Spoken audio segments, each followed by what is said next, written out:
Hey, what's going on everybody? It's ETAPRIME back here again. Today we're going to be taking a look at the E6 Handheld. Now, I've seen this online quite a bit. Amazon, AliExpress, I've even seen it over on eBay. And the price on this thing kind of ranges quite a bit. I've seen it for as low as $30 up to $85. I picked mine up on AliExpress for $52, and I went into this a bit blind.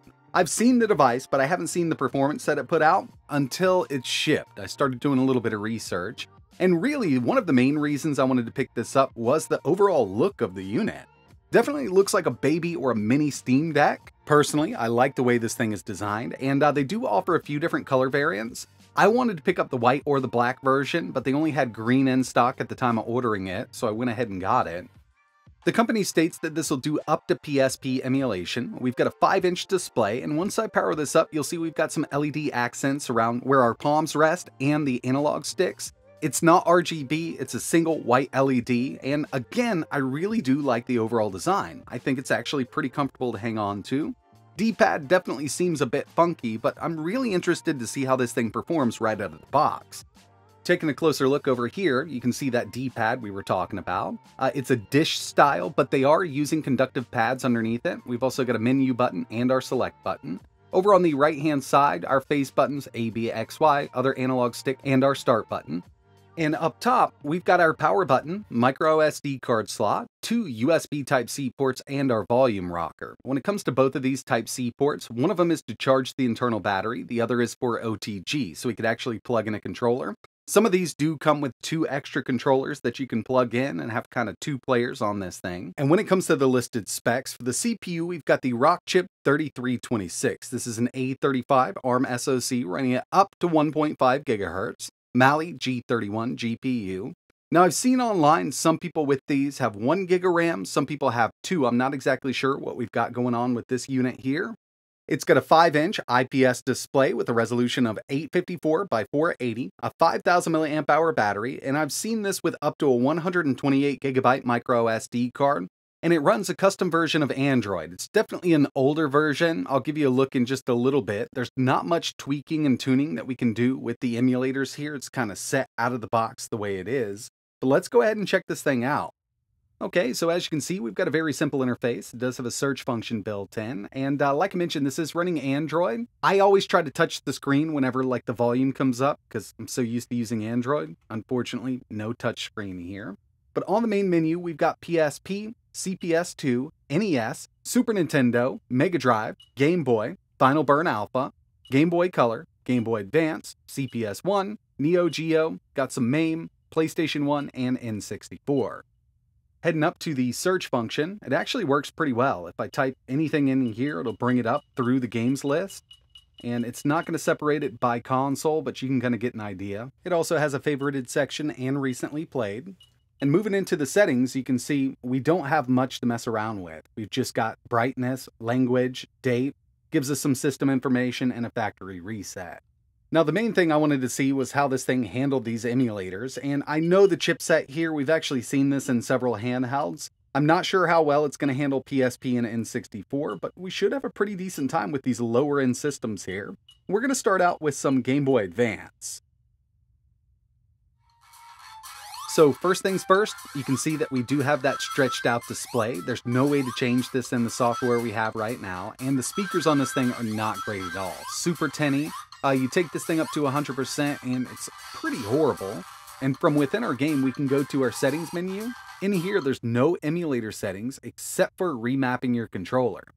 And of course, you can save and load, but it would be nice to have a few settings to mess around with, like at least changing that aspect ratio. And one thing I notice here is there is a smoothing filter going on with GBA right now.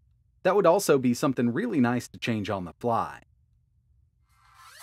Playing through just a little longer here, most of those hiccups are definitely cleared up, and I'm actually surprised at how well this D-pad's working. I hate these dish-style D-pads, but since they're using conductive pads, it's actually not bad.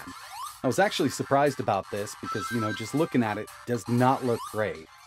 Got one more here to test for some GBA. This game is another one that doesn't look too bad with this wider display, but again, it would be nice to kind of be able to change this up. Moving over to some NES, as we know it's a 2-button system, and 2 of these buttons are set up as turbo buttons right out of the box, no way to change it. But the top buttons here are going to be our regular function buttons, and NES is one of those games that's going to run on basically any chip. Haven't noticed any slowdowns. It's not super sped up or anything. This is one of those games I test quite a bit. NES is really playable on this system. I've tested a few games with Final Burn Alpha and they run really well. This is Captain Commando, but I can't say for certain if they're using frame skip with most of these emulators because we don't have a frame counter on screen to tell.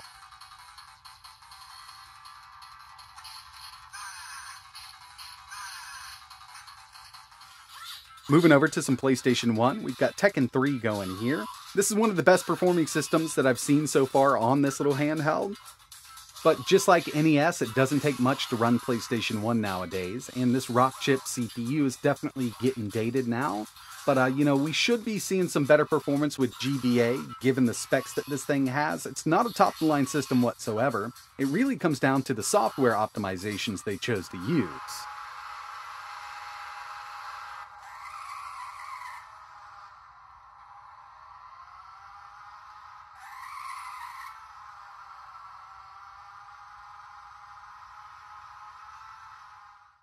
Now it's time to test out some N64, and I'm noticing a lot of slowdowns with most of these games.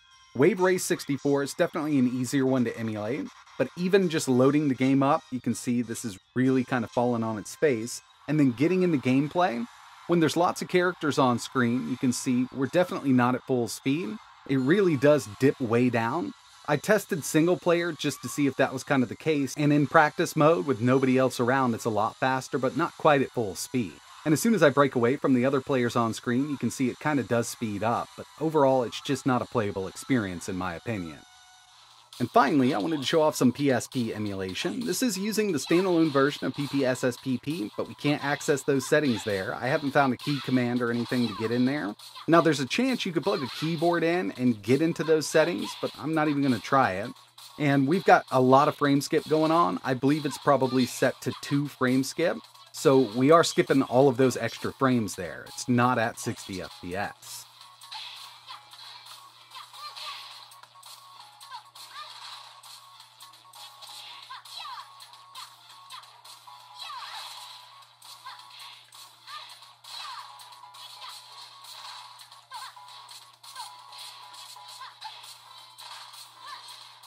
So going into this one, I knew it wasn't going to be a high-end emulation system, and even with Game Boy Advance, with the emulator and settings they're using right now, with some harder to emulate games, I do notice some slowdowns here and there.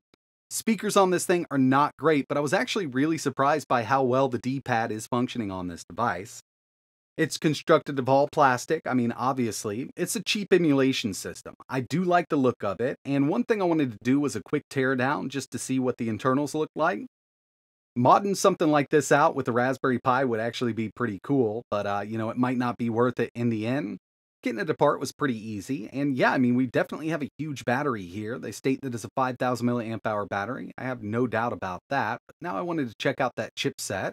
And what I've done here is just remove the PCB, unplug that front LCD panel, and if we move in a bit closer, yeah, we do have that rock chip RK3326, which is definitely dated. Quad-core, 1.5 gigahertz, but it should be able to run the lower-end stuff really well on this device. It's going to come down to software optimizations, and I do think they kind of missed the boat with this thing, because I really do like the design, and I could overlook, you know, this thing being all plastic and just feeling a bit cheap if the price was right and the software was better. But unfortunately, this is what we're getting right now, and there is rumor that they have a Pro model coming out with a more powerful CPU, touchscreen, and Wi-Fi built in. Once that's released, I definitely want to get my hands on it, and if we can do some tweaks within the operating system, even if it was just a straight-up Android device with a more powerful CPU, we could definitely make those emulators run much better by changing the settings in RetroArch or whatever emulators they're using with this system.